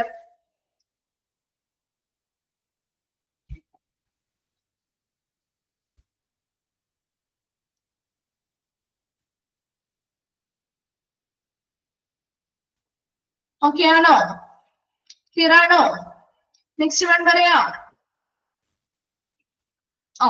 നിങ്ങൾക്ക് ഇപ്പൊ ഒരു നോടി പഠിക്കാനുള്ളൂ. ഇമ്പോർട്ടന്റ് ആയിട്ടുള്ള കോഡ്സ് മാത്രമേ പറഞ്ഞിട്ടുള്ളൂ കേട്ടോ. അപ്പൊ ഓരോ കോഡും നിങ്ങളൊന്ന് എഴുതി വെക്കുക സെപ്പറേറ്റ് ആയിട്ട്. ഇപ്പൊ ഇങ്ങനെ കാണുമ്പോൾ പഠിക്കാൻ പറ്റാത്തവരാണെങ്കിൽ ഒരു ബുക്കില് നിങ്ങളുടെ ഒരു നോട്ട് ഉണ്ടാവുമല്ലോ, നിങ്ങൾ എഴുതുന്ന ആ നോട്ടില് ഇന്ന കോഡ് ഇന്ന സിറ്റുവേഷന് വേണ്ടിയിട്ട് അവിടെ ഇപ്പൊ എക്സ്പാൻഡ് ഫോമോ ഷോർട്ട് ഫോംസോ കാര്യങ്ങളൊക്കെ പഠിക്കുന്നുണ്ടെങ്കിൽ അല്ലെങ്കിൽ പ്രത്യേകമായിട്ട് എന്തെങ്കിലും ഇമ്പോർട്ടന്റ് ആയിട്ട് പഠിക്കുന്നുണ്ടെങ്കിൽ അതൊന്ന് നോട്ട് ചെയ്ത് വെക്കുക. അപ്പൊ അങ്ങനെ ഒരുമിച്ച് ഒന്ന് എഴുതി വെക്കുകയാണെങ്കിൽ കുറച്ചും കൂടി നിങ്ങൾക്ക് അതൊന്ന് ഡിഫറൻഷിയേറ്റ് ചെയ്ത് പഠിക്കാൻ പറ്റും കേട്ടോ. ലാസ്റ്റ് വൺ ആണ് കോഡ് ബ്രൗൺ. കോഡ് ബ്രൗൺ എന്ന് പറയുന്നത് an adult patient is missing, lost or abducted from the hospital. അപ്പൊ ഇവിടെ ഒരു അഡൾട്ട് ആയിട്ടുള്ളത്, ഇത് ഒരു അഡൾട്ട് ആയിട്ടുള്ള പേഷ്യന്റിനെയാണ് മിസ്സിംഗ് ആയിട്ട് കാണുന്നത്. ഒന്നില്ലെങ്കിൽ അവരെവിടെയെങ്കിലും ലോസ്റ്റ് ആയി, അവരെ കാണാനില്ല, അല്ലെങ്കിൽ ചിലപ്പോൾ അവർ എന്ത് ചെയ്യുന്നു, തട്ടിക്കൊണ്ടുപോയതാവാം. അങ്ങനെ എന്തെങ്കിലും കാരണത്താൽ ഒരു ഹോസ്പിറ്റലിൽ നിന്ന് ഒരു അഡൾട്ട് പേഷ്യന്റ് മിസ്സിംഗ് ആയിട്ടുള്ള സിറ്റുവേഷൻ വന്നിട്ടുണ്ടെങ്കിൽ ആ സിറ്റുവേഷനിൽ നമ്മൾ ആക്ടിവേറ്റ് ചെയ്യുന്ന കോഡാണ് കോഡ് ബ്രൗൺ. ഇതേപോലെ തന്നെ നമ്മൾ വേറെ എണ്ണം പഠിച്ചില്ലേ, പഠിച്ചോ? ഇതേപോലെയാണ്. Very good. കോഡ് പിങ്ക് അല്ലെ? കോഡ് പിങ്ക് എന്തിനു വേണ്ടിയിട്ടുള്ളതായിരുന്നു? എന്തിനു വേണ്ടിയുള്ളതായിരുന്നു കോഡ് പിങ്ക്? കുട്ടികള് അല്ലെ, ഇൻഫൻസിനെയാണ്. അപ്പൊ അവര് ശിശുക്കളെയൊക്കെ നമ്മുടെ മിസ്സിംഗ് ആയിട്ടുണ്ടെങ്കിൽ ആ സമയത്ത് ആക്ടിവേറ്റ് ചെയ്യുന്ന കോഡാണ് കോഡ് പിങ്ക്. അപ്പൊ അങ്ങനെ ഒന്ന് കണക്ട് ചെയ്ത് വെക്കണം കേട്ടോ. അപ്പൊ കോഡ് ബ്രൗൺ എന്ന് പറയുമ്പോൾ അഡൾട്ട് പേഷ്യൻസ് മിസ്സിംഗ് ആയിട്ടുള്ള സിറ്റുവേഷൻ ആണ്. When a patient is missing from a patient care unit or outpatient clinic and it's suspected that the patient has belonged between being abducted or is lost, conduct a unit search. അതായത് ഇപ്പൊ ഒരു unit search നടത്തി കഴിയുമ്പോൾ ഒരു patient നമുക്ക് missing ആണ്. ഇപ്പൊ ഒന്നില്ലെങ്കിൽ ആ പേഷ്യൻസിന് പരിചരണം കൊടുക്കുന്ന ഏരിയയിൽ നിന്നാവാം, അല്ലെങ്കിൽ ഔട്ട് പേഷ്യന്റ് ക്ലിനിക്കിൽ നിന്നാവാം. ഒരു പേഷ്യന്റ് നമുക്ക് സംശയം തോന്നുകയാണ്, ചിലപ്പോൾ ആ പേഷ്യന്റ് എന്ത് ചെയ്യാം, അവിടെ നിന്ന് ഓടിപ്പോയതാവാം, അല്ലെങ്കിൽ ചിലപ്പോൾ അവരെ തട്ടിക്കൊണ്ടുപോയതാണോ, അങ്ങനെയുള്ള അവർ കാണാനില്ല അല്ലെ. അപ്പൊ അവരെങ്ങനെയുള്ള എന്തെങ്കിലും ഒരു സിറ്റുവേഷൻ നമ്മൾ ആ ഒരു യൂണിറ്റ് സെർച്ച് നടത്തിയപ്പോ നമുക്ക് അവരെ കാണാനില്ല, നമുക്കിപ്പോ സംശയം തോന്നണം അവരെ തട്ടിക്കൊണ്ടുപോയതായിരിക്കോ, അല്ലെങ്കിൽ അവരൊന്ന് ഓടിപ്പോയതായിരിക്കോ. അങ്ങനെ ഒരു സിറ്റുവേഷൻ വന്നു കഴിഞ്ഞാൽ ആ ഒരു പേഷ്യന്റ് മിസ്സിംഗ് ആണെന്ന് നമുക്ക് പൂർണ്ണമായിട്ടും ബോധ്യമായാൽ അവിടെ എന്ത് ചെയ്യുന്നു, if the patient does not return, കുറച്ച് സമയം നമ്മൾ വെയിറ്റ് ചെയ്യും അല്ലെ. നമ്മൾ ഉടനെ തന്നെ നമ്മൾ പറയോ, ചിലപ്പോൾ പേഷ്യൻസ് ഒന്ന് പുറത്തു പോയതോ എന്തെങ്കിലും അത്യാവശ്യത്തിന് പോയതോ ആവാം അല്ലെ. അപ്പൊ ആ ഉടനെ തന്നെ നമ്മൾ അങ്ങനെ എന്ത് ചെയ്യാൻ പാടില്ല, ആ ഒരു കോഡ് ബ്രൗൺ റിപ്പോർട്ട് ചെയ്യല്ല ചെയ്യുന്നത്. പേഷ്യൻസ് ഡസ് നോട്ട് റിട്ടേൺ, തിരിച്ചു വരുന്നുണ്ടോ എന്ന് കുറച്ച് സമയം ഒന്ന് വെയിറ്റ് ചെയ്യും. അങ്ങനെ എന്നിട്ടും കാണുന്നില്ല എങ്കിൽ ആർക്കുക എന്താണ്, operator to initiate code brown. അവർ കോഡ് ബ്രൗൺ ഇനിഷ്യേറ്റ് ചെയ്യാനായിട്ട് എന്ത് ചെയ്യുന്നു, ആ ഒരു ഓപ്പറേറ്ററോട് ആവശ്യപ്പെടുന്നു. Notify security and provide a physical description of the patient. സെക്യൂരിറ്റിയെ അറിയിക്കുന്നു. അതുകൂടാതെ ഇപ്പൊ സെക്യൂരിറ്റി അറിയിക്കുന്ന സമയത്ത് സെക്യൂരിറ്റിയുമായി ബന്ധപ്പെട്ട് എങ്ങനെയുള്ള പേഷ്യൻസ്, കാരണം അവരുടെ ഫിസിക്കൽ ആയിട്ടുള്ള ആ ഒരു അപ്പിയറൻസ് എങ്ങനെയാണ് അല്ലെ. അപ്പൊ ആ പേഷ്യൻസ് എങ്ങനെയുള്ള, ഇപ്പൊ എത്ര ഉയരത്തിലുള്ള ആളാണ്, വെളുത്തതാണ്, നിങ്ങൾ കണ്ടിട്ടില്ലേ ഒരാളെ കാണാണ്ടായി കഴിഞ്ഞാൽ അവരുടെ കുറെ വിവരങ്ങൾ കൊടുക്കുന്നത് കണ്ടിട്ടില്ലേ? മിസ്സിംഗ് ആയിട്ടുള്ള ആളുകളെ കണ്ടുപിടിക്കാൻ വേണ്ടിയിട്ട് അല്ലെ, ഇത്ര ഹൈറ്റ് ഉള്ള ആള്, വെളിഞ്ഞ് എന്താണ് ഉയരം കൂടി അല്ലെ, അങ്ങനെയൊക്കെ പറഞ്ഞു കൊടുത്തിരിക്കുന്നത് കണ്ടിട്ടില്ലേ? അപ്പൊ അതുപോലെ ആ ഒരു ഫിസിക്കൽ ഡിസ്ക്രിപ്ഷൻ അവരെങ്ങനെയാണ് ആ ഒരു പേഷ്യന്റ്, അതെ ആ ഒരു ലാസ്റ്റ് നമ്മൾ കണ്ട സമയത്ത് മിസ്സിംഗ് ആവുന്നതിന് മുമ്പ് എപ്പോഴാണോ കണ്ടിരിക്കുന്നത് ആ സമയത്ത് അവർ ഉപയോഗിച്ച ഡ്രസ്സ് അല്ലെ, അതിന്റെ നിറം, അത് എങ്ങനെയുള്ള ഡ്രസ്സ് ആയിരുന്നു, അങ്ങനെയുള്ള വിവരങ്ങള്, അവരുടെ ഫിസിക്കൽ ആയിട്ടുള്ള ഒരു അപ്പിയറൻസ്, എത്ര ഹൈറ്റ് ഉണ്ട്, എങ്ങനെയാണ് അവരുടെ വെയിറ്റ്, അല്ലെങ്കിൽ എങ്ങനെയാണ് അവരുടെ ശരീരപ്രകൃതി, അങ്ങനെയുള്ള കുറെ കാര്യങ്ങളെ കുറിച്ചുള്ള ഒരു ഡിസ്ക്രിപ്ഷൻ, ഒരു വിവരണം കൂടി ആ ഒരു സെക്യൂരിറ്റി കൈമാറുന്നു. Then notify the SMA or call or guest relation manager. SMA എന്ന് പറഞ്ഞാൽ എന്താ? സർവീസ് മാനേജ്മെന്റ് അസിസ്റ്റന്റ് കേട്ടോ. Service management assistant, service management assistant കിട്ടാത്തവരുണ്ടെങ്കിൽ ഒന്ന് എഴുതി വെക്കാം. അത് ഈ ഒരു ഗസ്റ്റ് റിലേഷൻ മാനേജർ തന്നെയാണ് പറയുന്നത് കേട്ടോ, SMA അല്ലെങ്കിൽ സർവീസ് മാനേജ്മെന്റ് അസിസ്റ്റന്റ്. അപ്പോ ഇവർ ഈ പറയുന്ന വരുന്ന ഗസ്റ്റുകൾ അല്ലെങ്കിൽ അവിടുത്തെ സർവീസുകളുമായി ബന്ധപ്പെട്ട് കൃത്യമായ മാനേജ്മെന്റ് നടത്തുന്ന അല്ലെങ്കിൽ ആ സർവീസുമായി ബന്ധപ്പെട്ട ഓപ്പറേഷൻസിനെ സഹായിക്കുന്ന വ്യക്തികളാണ്. അപ്പൊ അവരെയും കൃത്യമായിട്ട് ഇങ്ങനെയുള്ള ഒരു സംഭവം ഇവിടെ നടന്നിട്ടുണ്ട് എന്ന കാര്യങ്ങൾ അറിയിക്കുകയും ചെയ്യുക. നെക്സ്റ്റ് പറയുന്നത് notify the patients attending physician. പിന്നെ എന്താണ്, ഇപ്പൊ നമുക്ക് മനസ്സിലായി അവിടെ ഒരു വ്യക്തി കാണാനില്ല, അപ്പൊ അവരുടെ അറ്റൻഡ് ചെയ്യുന്ന ഫിസിഷ്യൻ ഉണ്ടാവുമല്ലോ അല്ലെ, അവർ നോക്കുന്ന ഡോക്ടറെ ഏതെങ്കിലും അവിടുത്തെ ഡോക്ടറെയും അതുപോലെ തന്നെ അവിടുത്തെ സ്റ്റാഫുകളെയും കോഡുകളിലൂടെ ഇത് അറിയിക്കുക. നോട്ടിഫൈ ദ നഴ്സിംഗ് സൂപ്പർവൈസർ, ഡ്യൂട്ടിയിലുള്ള നഴ്സിംഗ് സൂപ്പർവൈസറെ അറിയിക്കുക. Notify family as appropriate. ഇപ്പൊ ഫാമിലി മെമ്പേഴ്സോ കാര്യങ്ങളോ ഇല്ലെങ്കിൽ അവർക്ക് അനുയോജ്യരായിട്ടുള്ള അല്ലെങ്കിൽ അവരുടെ ഏറ്റവും അടുത്തുള്ള ഫാമിലി മെമ്പേഴ്സിനെ ഇത് അറിയിക്കുക. The nursing supervisor will contact the administrator on board. അതുപോലെ ഈ നഴ്സിംഗ് സൂപ്പർവൈസർ എന്ത് ചെയ്യുന്നു, ആ അഡ്മിനിസ്ട്രേറ്ററെ കോണ്ടാക്റ്റിലൂടെ കോളുകളിലൂടെ ഇത് അറിയിക്കുകയും ആ അഡ്മിനിസ്ട്രേറ്റർ എന്ത് ചെയ്യും, on call will contact the police four notification. പോലീസിൽ അറിയിപ്പ് കൊടുക്കാൻ വേണ്ടി അഡ്മിനിസ്ട്രേറ്റർ ആണ് പോലീസിനെ അറിയിപ്പ് കൊടുക്കുന്നത്. അപ്പൊ എന്താ പറഞ്ഞേ, അപ്പൊ ആദ്യം എന്ത് ചെയ്യുന്നു, ഒരു നഴ്സിംഗ് സൂപ്പർവൈസറിനെ അറിയിപ്പ് കിട്ടിയാൽ ആ നഴ്സിംഗ് സൂപ്പർവൈസർ അഡ്മിനിസ്ട്രേറ്ററെ അറിയിക്കും. അഡ്മിനിസ്ട്രേറ്റർ ആണ് പോലീസിന് ഇങ്ങനെ ഒരു മിസ്സിംഗ് ഉണ്ടായിട്ടുണ്ട് എന്നുള്ള അറിയിപ്പ് നൽകുന്നത്. Okay, then social work or nursing staff will assist the patient's family members and the staff during the crisis. ഈ ഒരു സിറ്റുവേഷനിൽ ആ ഫാമിലി എങ്ങനെയായിരിക്കും, ഭയങ്കര ബുദ്ധിമുട്ടായിരിക്കും അല്ലെ. അവരുടെ ഫാമിലിയിലുള്ള ആളെ കാണാതാവുമ്പോൾ അവർ സ്വാഭാവികമായിട്ടും ആ ഒരു സിറ്റുവേഷനിൽ വളരെ ബുദ്ധിമുട്ട് അനുഭവിക്കുന്ന സമയത്ത് ആ നഴ്സിംഗ് സ്റ്റാഫോ അല്ലെങ്കിൽ സോഷ്യൽ വർക്കേഴ്സോ ആളുകളൊക്കെ എന്ത് ചെയ്യുക, ആ പേഷ്യൻസിന്റെ ഫാമിലി മെമ്പേഴ്സിനെയും സഹായിക്കുകയും അവരുടെ ഒപ്പം നിൽക്കുകയും ചെയ്യുക. Then upon locating the patient, എന്താ, notify the in-charge nurse and the nursing supervisor എന്നാണ് അവിടെ അടുത്തതായിട്ട് വരുന്നത്. നോക്കിയേ, അപ്പോൾ ലൊക്കേറ്റിംഗ് ദ പേഷ്യന്റ്, ആ പേഷ്യന്റിനെ നമുക്ക് കൃത്യമായിട്ട് ലൊക്കേറ്റ് ചെയ്യാൻ സാധിച്ചെങ്കിൽ അത് അവിടുത്തെ നഴ്സിംഗ് ഇൻചാർജിലുള്ളവരെ, അതുപോലെ തന്നെ നഴ്സിംഗ് സൂപ്പർവൈസറിനെ, and the patient has been located and describe the patient status, ആ ഒരു പേഷ്യന്റിനെ ലൊക്കേഷൻ കിട്ടിയിട്ടുണ്ട്, ആ പേഷ്യന്റിന്റെ നിലവിലുള്ള അവസ്ഥ ഇങ്ങനെയാണ് എന്നുള്ള കാര്യങ്ങൾ കൃത്യമായിട്ട് വിവരങ്ങൾ നൽകുക. Then the nursing supervisor will notify the administrator on call regarding the return status of the patient. എന്ത് ചെയ്യുന്നു, ആ ഒരു അഡ്മിനിസ്ട്രേറ്റർ നഴ്സിംഗ് സൂപ്പർവൈസർ എന്ത് ചെയ്യുന്നു, വിളിച്ചു പറയാണ് ഇങ്ങനെ ആ ഒരു പേഷ്യന്റ് തിരികെ വന്നിട്ടുണ്ട്, അവരുടെ കണ്ടീഷൻ ഇങ്ങനെയാണ് എന്നുള്ളത് അറിയിക്കുന്നു. Then in charge nurse will contact the attending physician or on call house staff that patient has returned to the unit. അപ്പോൾ ഈ ഒരു ഇൻചാർജിലുള്ള നഴ്സ് എന്ത് ചെയ്യും, അവരുടെ അറ്റൻഡ് ആയിട്ടുള്ള അവരുടെ അറ്റൻഡ് ചെയ്യുന്ന ഡോക്ടർ ആരാണോ അവരെ വിളിച്ചറിയിക്കും, അവിടുത്തെ നഴ്സുകളെ അറിയിക്കുന്നു പേഷ്യൻസ് ആ ഒരു യൂണിറ്റിലേക്ക് തിരിച്ചു വന്നിട്ടുണ്ട് എന്നുള്ളത് അറിയിക്കും. Assess and document the patient status, അതിനുശേഷം ആ പേഷ്യന്റ് തിരിച്ചു വന്ന പേഷ്യന്റ് അല്ലേ, അപ്പൊ അവരുടെ കണ്ടീഷനോ കാര്യങ്ങളോ എങ്ങനെയാണെന്ന് കൃത്യമായിട്ട് വിലയിരുത്തുകയും എങ്ങനെയാണ് അവരുടെ അവസ്ഥ മുതലായ കാര്യങ്ങൾ വിലയിരുത്തുകയും ചെയ്യുന്നു. ഇവിടെ ഒരു പേഷ്യന്റിനെ നമ്മൾ കാണാതായിട്ടുണ്ടെങ്കിൽ തട്ടിക്കൊണ്ടുപോകൽ നടന്നിട്ടുണ്ടെന്നൊക്കെ നമ്മൾ സംശയം തോന്നിയാൽ നമ്മൾ ആദ്യമേ എന്താണ് ഓരോരോ ആളുകളിൽ നിന്നും അത് പോലീസിനെ അറിയിക്കുന്നുണ്ട്. അപ്പൊ ചില ആളുകൾ പോയിക്കുന്നത് തിരിച്ചു വരാറുണ്ട്. അപ്പൊ തിരിച്ചു വരുന്ന കാര്യമാണ് ലാസ്റ്റത്തിൽ പറയുന്നത്. അല്ലാത്തതാണെങ്കിൽ ആ പോലീസ് ആയിരിക്കും പിന്നീടുള്ള അന്വേഷണങ്ങൾ നടത്തുക കേട്ടോ. അപ്പൊ നോക്കി, എന്താണ് ഒരു കോഡ് ബ്രൗൺ എന്ന് പറയുന്നത്, ഒരു അഡൽട്ട് പേഷ്യന്റ് മിസ്സിംഗ് ആയിട്ടുള്ള ഒരു കണ്ടീഷൻ ഉണ്ടെങ്കിൽ ആ സമയത്ത് നമ്മൾ ആക്ടിവേറ്റ് ചെയ്യുന്ന ഒരു കോഡാണ് കോഡ് ബ്രൗൺ. അപ്പൊ അതില് ഒരു പേഷ്യന്റ് മിസ്സിംഗ് ആണെങ്കിൽ ആ ഒരു പേഷ്യന്റ് ചിലപ്പോൾ മിസ്സിംഗ് ആവുമ്പോൾ അതുമായി ബന്ധപ്പെട്ട് കൃത്യമായിട്ട് എന്ത് ചെയ്യും, ആ ഒരു മിസ്സിംഗ് ആണ് എന്നൊന്ന് ഉറപ്പ് വരുത്തിയതിനു ശേഷം അവർ കുറച്ച് സമയം കഴിയുമ്പോൾ അവർ തിരിച്ചു വരുന്നില്ല എന്നുണ്ടെങ്കിൽ ആ കോഡ് ബ്രൗൺ ഇനിഷ്യേറ്റ് ചെയ്യണം. ആ കോഡ് ബ്രൗൺ ഇനിഷ്യേറ്റ് ചെയ്ത് കഴിഞ്ഞാൽ അവരുടെ സെക്യൂരിറ്റിയുമായി ബന്ധപ്പെട്ട ഇൻഫർമേഷൻസ് കൊടുക്കുക, അതുമായി പേഷ്യന്റുമായി ബന്ധപ്പെട്ട ഫിസിക്കൽ ഡിസ്ക്രിപ്ഷൻസ്, അതുപോലെ അവരുടെ ലാസ്റ്റ് കണ്ട സമയത്ത് അവർ ധരിച്ചിരിക്കുന്ന ഡ്രസ്സുമായി ബന്ധപ്പെട്ട ഡീറ്റെയിൽസ് മുതലായവ കൊടുക്കുകയും അതുപോലെ SMA അല്ലെങ്കിൽ ഗസ്റ്റ് റിലേഷൻ ഓഫീസേഴ്സിനെയും ഇത് അറിയിക്കുകയും ചെയ്യുക. രണ്ടാമത് പറഞ്ഞത് പേഷ്യൻസിനെ അറ്റൻഡ് ചെയ്യുന്ന ഫിസിഷ്യൻസിനെയും സ്റ്റാഫുകളെയും ഇതിനെ കുറിച്ച് അറിയിക്കുക. നഴ്സിംഗ് സൂപ്പർവൈസറിനെ അറിയിക്കുക. ആ നഴ്സിംഗ് സൂപ്പർവൈസേഴ്സ് അത് അഡ്മിനിസ്ട്രേറ്ററെ അറിയിക്കുന്നു. അഡ്മിനിസ്ട്രേറ്റർ ഈ ഒരു വിവരം പോലീസിനെ അറിയിക്കുന്നു.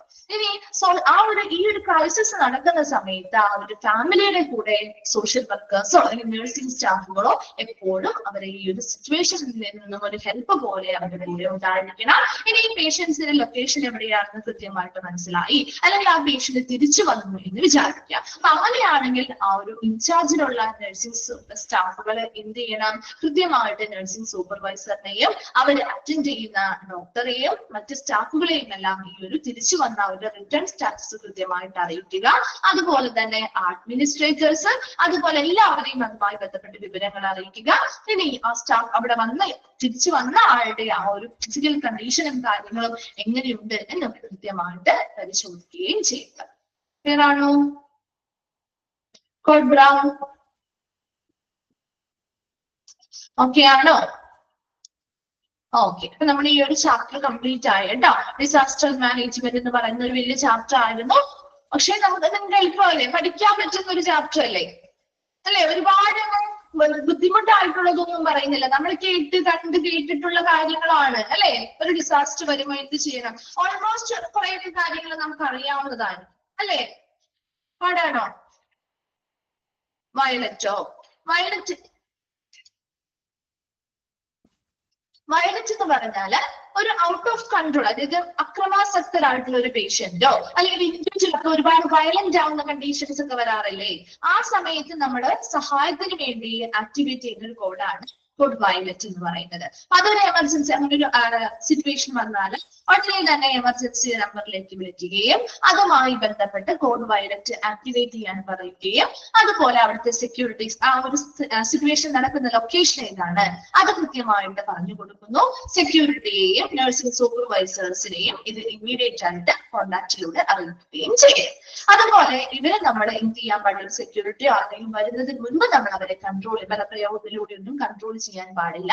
മറിച്ച് സെക്യൂരിറ്റി വന്ന് ആ ആളുകളോട് റെസ്പോണ്ട് ചെയ്യുന്ന അല്ലെങ്കിൽ പ്രതികരിക്കുന്ന ആളുകൾക്ക് കൃത്യമായിട്ടുള്ള നിർദ്ദേശങ്ങൾ നൽകുകയും ആ സെക്യൂരിറ്റി നൽകുന്ന നിർദ്ദേശങ്ങൾ പ്രകാരമായിരിക്കണം അവരോട് നമ്മൾ പ്രതികരിക്കേണ്ടത്. Do not control the individual with a weapon എന്നാണ് പറയുന്നത്. അതായത് ഒരു വെപ്പണോ ആയുധങ്ങളോ കാര്യങ്ങളോ കയ്യിലുള്ള ഒരു വ്യക്തിയാണെങ്കിൽ ഒരിക്കലും അവരെ നമ്മൾ ബലപ്രയോഗത്തിലൂടെ നിയന്ത്രിക്കാൻ പാടില്ല. ക്ലിയർ ആണോ? കോഡ് വയലറ്റിന്റെ ഓക്കെ.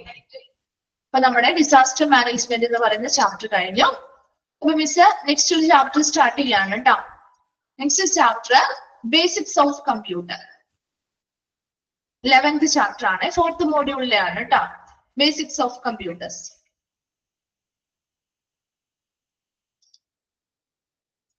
ഓക്കെ, അപ്പൊ നമ്മുടെ ഒരു ബേസിക് ആയിട്ടുള്ളത് ഇത് കമ്പ്യൂട്ടറിന്റെ കുറച്ച് അടിസ്ഥാനപരമായിട്ടുള്ള കാര്യങ്ങളാണ് ഈ ഒരു ചാപ്റ്ററിൽ പറയുന്നത്. അറിയാമല്ലോ, നമ്മുടെ സ്കൂളിൽ തൊട്ട് പഠിക്കുന്ന കാര്യങ്ങളല്ലേ അല്ലെ? കമ്പ്യൂട്ടർ പഠിക്കാൻ ആരെങ്കിലും ഉണ്ടോ?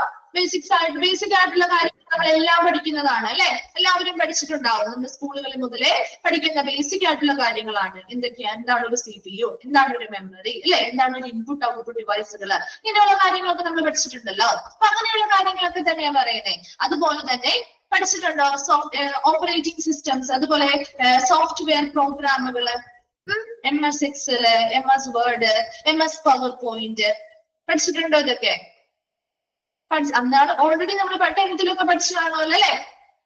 ഓരോ ഓപ്പറേറ്റിംഗ് സിസ്റ്റങ്ങളുടെ പേര് കാര്യങ്ങളൊക്കെ നിങ്ങൾ പഠിച്ചു, ഇതൊക്കെ കേട്ട് പഠിച്ചിട്ടുള്ള സാധനങ്ങൾ തന്നെയാണ്. ഇതൊക്കെയാണ് കൂടുതലും ഇവിടെ പഠിക്കുന്നത് കേട്ടോ. അപ്പൊ അതുപോലെ വേർഡ്, എക്സൽ, പവർ പോയിന്റ് ഇത് മൂന്നും നമ്മൾ കുറച്ച് ഡീറ്റെയിൽ ആയിട്ട് പഠിക്കുന്നുണ്ട്. അതിന്റെ ഫംഗ്ഷൻസ് കാര്യങ്ങളൊക്കെ കുറച്ച് ഡീറ്റെയിൽ ആയിട്ട് പഠിക്കുന്നുണ്ട്.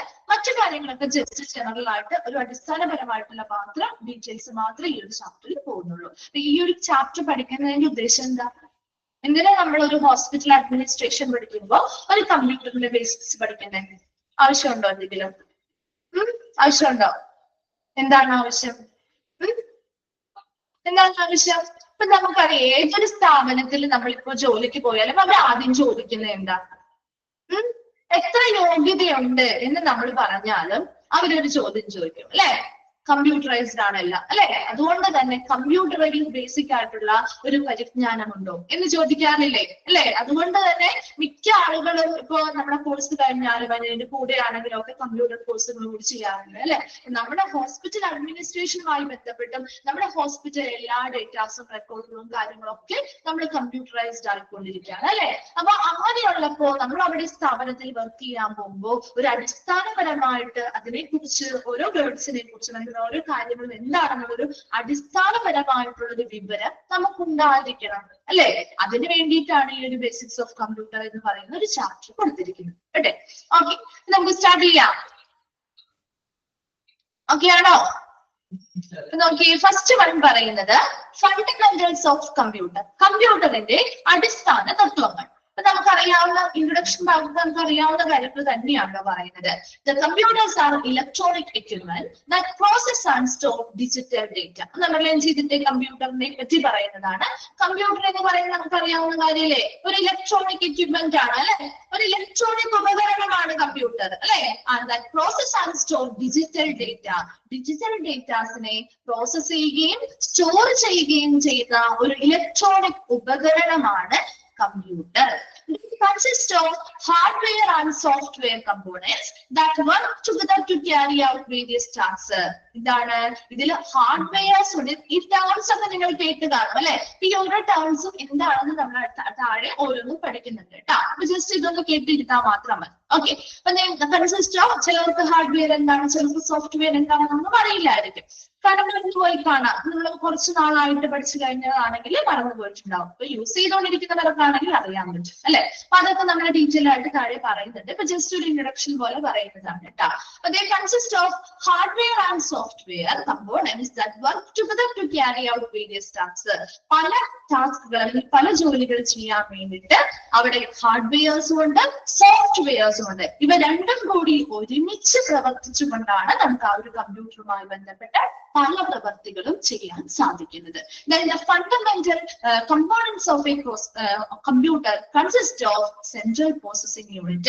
അത് നമ്മളെയും ചെയ്തു വെച്ചേ കമ്പ്യൂട്ടറിന്റെ ഫണ്ടമെന്റൽ കമ്പോണൻസിൽ ഉൾപ്പെടുന്നവയാണ് സെൻട്രൽ പ്രോസസിംഗ് യൂണിറ്റ് അല്ലെങ്കിൽ CPU, memory, input or output devices, storage devices. underline ചെയ്തിട്ടേ the fundamental components of a computer. ഒരു കമ്പ്യൂട്ടറിന്റെ ഫണ്ടമെന്റൽ കമ്പോണൻസ് അല്ലെങ്കിൽ കമ്പ്യൂട്ടറിൽ വേണ്ട അടിസ്ഥാന ഘടകങ്ങളാണ് സെൻട്രൽ പ്രോസസിംഗ് യൂണിറ്റ് CPU. അതെ, ബ്രെയിൻ ആണ് CPU എന്ന് പറയുന്നത് അല്ലെ. മെമ്മറി, ഇൻപുട്ട് ഓർ ഔട്ട്പുട്ട് ഡിവൈസുകൾ, സ്റ്റോറേജ് ഡിവൈസുകൾ. Okay, the CPU is said to be the brain of the computer. ഒന്നാണ് ചെയ്തിട്ട് CPU അറിയപ്പെടുന്നത് കമ്പ്യൂട്ടറിന്റെ ബ്രെയിൻ അല്ലെങ്കിൽ തലച്ചോറ് എന്നാണ്. And responsible for carrying of instructions and performing calculations. നമ്മൾ കൊടുക്കുന്ന നിർദ്ദേശങ്ങൾ നടപ്പിലാക്കുന്നു, അതുപോലെ പെർഫോമിംഗ് കാൽക്കുലേഷൻസ് കണക്കുകൂട്ടലുകൾ നടത്തുകയും ചെയ്യാൻ ഉള്ള റെസ്പോൺസിബിലിറ്റി അല്ലെങ്കിൽ ഉത്തരവാദിത്തം ഈ ഒരു CPU-നാണ് ഉള്ളത്. അത്രയും കാര്യം നമുക്കൊന്നും കൂടി നോക്കാം. കമ്പ്യൂട്ടർ എന്ന് പറഞ്ഞാൽ ഒരു ഇലക്ട്രോണിക് ഉപകരണമാണ് അല്ലെ. അവിടെ ഡിജിറ്റൽ ഡേറ്റാസിനെ പ്രോസസ് ചെയ്യുന്നു, സ്റ്റോർ ചെയ്യുന്ന ഒരു ഇലക്ട്രോണിക് ഉപകരണമാണ് computer. They consist of hardware and software. കമ്പ്യൂട്ടേഴ്സില് ഹാർഡ്വെയർസും ഉണ്ട് സോഫ്റ്റ്വെയർസും ഉണ്ട്. ഇവ ഒരുമിച്ച് പ്രവർത്തിക്കുന്നതിലൂടെയാണ് നമുക്ക് വിവിധ പ്രവർത്തനങ്ങൾ കമ്പ്യൂട്ടറിന്റെ സഹായത്തോടെ ചെയ്യാനായിട്ട് സാധിക്കുന്നത്. ഇനി കമ്പ്യൂട്ടറിന്റെ അടിസ്ഥാനപരമായിട്ടുള്ള ഘടകങ്ങളാണ് central processing unit CPU, memory, input or output ഡിവൈസുകൾ, സ്റ്റോറേജ് ഡിവൈസുകൾ മുതലായവ. CPU അറിയപ്പെടുന്നത് എന്താണ്? Brain of the computer. കമ്പ്യൂട്ടറിന്റെ ബ്രെയിൻ എന്നാണ് അറിയപ്പെടുന്നത്. ആ CPU എന്തിന് റെസ്പോൺസിബിൾ ആണ്? For carrying out instructions and performing calculation. നമ്മൾ നൽകുന്ന നിർദ്ദേശങ്ങൾ നടപ്പിലാക്കാനും കണക്കുകൂട്ടലുകൾ നടത്താനും റെസ്പോൺസിബിൾ ആയിട്ടുള്ള അല്ലെങ്കിൽ ബാധ്യസ്ഥനായിട്ടുള്ള ഒരു കമ്പ്യൂട്ടറിന്റെ ഭാഗമാണ് CPU അല്ലെങ്കിൽ സെൻട്രൽ പ്രോസസിംഗ് യൂണിറ്റ്. ഇത്രയും ക്ലിയർ ആണോ? ഇത്രയും ഓക്കെ ആണോ? ഓക്കെ, നെക്സ്റ്റ് ആ ഒരു സെന്റൻസ് വേണ്ട കേട്ടോ, അത് റിപ്പീറ്റ് ചെയ്ത് വന്നിരിക്കുന്നതാണ്. Memory stores data and instruction and perform calculations വന്നില്ലേ, അതൊന്ന് റിപ്പീറ്റ് തരും. അത് വേണ്ട കേട്ടോ, ആ ഒരു സെന്റൻസ് മറ്റേ ഒരു കണ്ടിന്യൂവേഷൻ കയറി വന്നിരിക്കുന്നതാണ് കേട്ടോ, മിസ്റ്റേക്ക് വന്നിരിക്കുന്ന. നെക്സ്റ്റ് നോക്കാം. Memory stores data and instruction that the CPU request to access quickly. അതായത് അടുത്തത് അപ്പൊ നമ്മുടെ CPU-ന്റെ കാര്യം പറഞ്ഞില്ലേ, ഓരോന്നും നമ്മൾ പറഞ്ഞു വരാണ്. ഞാൻ ഒരു കമ്പോണൻസ് ഓരോന്നും പറഞ്ഞു വരികയാണ്. CPU എന്താണ് നമ്മൾ പറഞ്ഞു, അത് എന്തിനും റെസ്പോൺസിബിൾ ആണെന്നും പറയുന്നു. അടുത്തത് നമുക്ക് മെമ്മറിയെ കുറിച്ചാണ് പറയുന്നത്. Memory stores data and instructions that the CPU require to access quickly. അതായത് CPU-ന് പെട്ടെന്ന് ഇത് ലഭ്യമാകാനും എളുപ്പത്തിൽ കാൽക്കുലേഷൻസ് നടത്താൻ അല്ലെങ്കിൽ ഇൻസ്ട്രക്ഷൻസ് നടപ്പിലാക്കാനും വേണ്ടി ഡേറ്റാസ് സ്റ്റോർ ചെയ്യുന്നു, അല്ലെങ്കിൽ ഡേറ്റാസും ഇൻസ്ട്രക്ഷൻസും ആ കമ്പ്യൂട്ടറിൽ കൊടുക്കുന്ന ഡേറ്റാസും ഇൻസ്ട്രക്ഷൻസ് അല്ലെങ്കിൽ നിർദ്ദേശങ്ങളോ ടെമ്പററി ആയിട്ട് സ്റ്റോർ ചെയ്ത് വെക്കുന്ന ഒരു ഇടമാണ് മെമ്മറി എന്ന് പറയുന്നത്. ഈ മെമ്മറിയിൽ നമ്മൾ കൊടുക്കുന്ന ഡേറ്റാസും ഇൻസ്ട്രക്ഷൻസും സ്റ്റോർ ചെയ്ത് വെക്കുന്നു. അപ്പൊ എളുപ്പത്തിൽ ഈ CPU-ന് ആ ഒരു മെമ്മറിയിൽ നിന്നും ഈ ഇൻസ്ട്രക്ഷൻസും ഡേറ്റാസും എടുത്ത് എളുപ്പത്തിൽ അവിടെ അല്ലെങ്കിൽ കാൽക്കുലേഷൻസ് നടത്തണമെങ്കിലോ അല്ലെങ്കിൽ മറ്റെന്തെങ്കിലും കാര്യങ്ങൾ പെർഫോമൻസ് നടത്തണമെങ്കിലോ ഒക്കെ പ്രോസസ്സിംഗ് ഒക്കെ നടത്തണമെങ്കിൽ സാധിക്കും. ഒരു മെമ്മറി എന്ന് പറയുന്ന ഒരു ടെമ്പററി നമ്മൾ സ്റ്റോർ ചെയ്യുന്നതാണ്. അവിടെ ഡേറ്റാസും ഇൻസ്ട്രക്ഷൻസും നമ്മൾ കൊടുക്കുന്ന ഡേറ്റാസും ഇൻസ്ട്രക്ഷൻസും ടെമ്പററി ആയിട്ട് സ്റ്റോർ ചെയ്യുന്നതാണ് മെമ്മറി. അതിലൂടെ നമുക്ക് പെട്ടെന്ന് CPU-ന് എന്ത് ചെയ്യാൻ പറ്റും, ആ മെമ്മറിയും ഇൻസ്ട്രക്ഷൻസും ഒക്കെ എളുപ്പത്തിൽ ലഭ്യമാക്കാനായിട്ട് സാധിക്കും. Then input or output devices make the user able to interact with the computer such as through a keyboard and mouse. Input or output devices എന്തൊക്കെയാ? ഒരു ഇൻപുട്ട് ഡിവൈസിൽ എന്തൊക്കെ വരും? ഇൻപുട്ട് എന്ന് പറയുമ്പോൾ എന്താ ഉദ്ദേശിക്കുന്നത് അവിടെ? അത് ആദ്യം മനസ്സിലാക്കുക. ഇൻപുട്ട് എന്ന് പറയുമ്പോൾ എന്താ ഉദ്ദേശിക്കുന്നത്? നമ്മുടെ കമ്പ്യൂട്ടറിലേക്ക് ഡേറ്റാസും ഇൻസ്ട്രക്ഷൻസും കൊടുക്കാൻ വേണ്ടി എന്തൊക്കെ ഉപയോഗിക്കുന്നുണ്ടോ അതിലേക്ക് ഇൻപുട്ട് ഡിവൈസുകൾ എന്ന് പറയാം അല്ലെ. അപ്പൊ ഏതൊക്കെ വരാം ഒരു ഇൻപുട്ട് ഡിവൈസുകളില്? അതെ, അങ്ങോട്ട് കൊടുക്കുന്നതാണ്. കമ്പ്യൂട്ടറിലേക്ക് നമ്മുടെ ഇൻസ്ട്രക്ഷൻസും ഡേറ്റാസും കൊടുക്കാൻ വേണ്ടി സഹായിക്കുന്ന കീബോർഡ് വരാം, മൗസ് വരാം അല്ലെ. അപ്പൊ അങ്ങനെ പലതുണ്ട് അല്ലെ, ഒരുപാട് ലിസ്റ്റ് ഉണ്ട്. നമുക്ക് കോമൺ ആയിട്ടുള്ളത് മാത്രം പറയാം. ഇനി ഔട്ട്പുട്ട് എന്ന് പറയുമ്പോ എന്താ? ഔട്ട്പുട്ട് ഡിവൈസുകൾ എന്ന് പറയുമ്പോ മറ്റൊന്ന് നമ്മൾ അങ്ങോട്ട് കൊടുക്കുവായിരുന്നു അല്ലെ. കമ്പ്യൂട്ടറിൽ നിന്ന് നമുക്ക് ഇങ്ങോട്ട് ഡേറ്റാസും കാര്യങ്ങളും കിട്ടുന്നതിന് അല്ലെ. അപ്പൊ അവിടെ എന്തൊക്കെ മോണിറ്റർ പറയും അല്ലെ. നമുക്ക് കമ്പ്യൂട്ടറിൽ പ്രോസസ് ചെയ്ത ഡേറ്റാസ് മോണിറ്ററിൽ നമുക്ക് കാണാൻ പറ്റും. പിന്നെയോ പ്രിന്റർ പറയാം അല്ലെ, നമുക്ക് പ്രിന്റ് ചെയ്ത് നോട്ട്സ് നമുക്ക് എടുക്കാൻ പറ്റും. അപ്പൊ ഇതൊക്കെ ഔട്ട്പുട്ട് ഡിവൈസുകളാണ് അല്ലെ. അപ്പൊ അങ്ങനെ അതെ സ്പീക്കർ പറയാം. അപ്പൊ അങ്ങനെയുള്ള ഒരുപാട് ഡിവൈസുകൾ ഉണ്ട്, അത് ഔട്ട്പുട്ട് ഡിവൈസുകളിൽ വരും. അപ്പൊ ഇൻപുട്ട് ആണ് ഔട്ട്പുട്ട് ഡിവൈസുകൾ എന്ന് പറയുന്നത് കമ്പ്യൂട്ടറും ആ യൂസറും തമ്മിൽ ഇന്ററാക്ഷൻ നടത്താൻ വേണ്ടി സഹായിക്കുന്ന ഡിവൈസുകളാണ് അല്ലെ. നമുക്ക് ഇൻസ്ട്രക്ഷൻസ് കൊടുക്കാൻ പറ്റും, കമ്പ്യൂട്ടറിൽ നമുക്ക് എന്താണ് ഡേറ്റാസ് കളക്ട് ചെയ്യാൻ പറ്റും. അപ്പൊ ആ ഒരു ഇന്ററാക്ഷൻ അല്ലെങ്കിൽ ആ ഒരു എന്താണ് ഇടപെടലുകൾ നടത്താൻ വേണ്ടി നമ്മളെ സഹായിക്കുന്ന കമ്പ്യൂട്ടറിന്റെ ഭാഗമാണ് ഇൻപുട്ട് ഓർ ഔട്ട്പുട്ട് ഡിവൈസുകൾ എന്ന് പറയുന്നത്. ക്ലിയർ ആണോ? ആ യൂസറുമായി ബന്ധപ്പെട്ട യൂസറിന് ആ ഒരു കമ്പ്യൂട്ടറിനോട് ഇന്ററാക്ട് ചെയ്യാൻ വേണ്ടി സഹായിക്കുന്നതാണ് ഇൻപുട്ട് ഓർ ഔട്ട്പുട്ട് ഡിവൈസുകൾ. ക്ലിയർ ആണോ? ലാസ്റ്റ് വരുന്നതാണ് സ്റ്റോറേജ് ഡിവൈസ്. സ്റ്റോറേജ് ഡിവൈസ് എന്ന് പറഞ്ഞാൽ എന്തായിരിക്കും?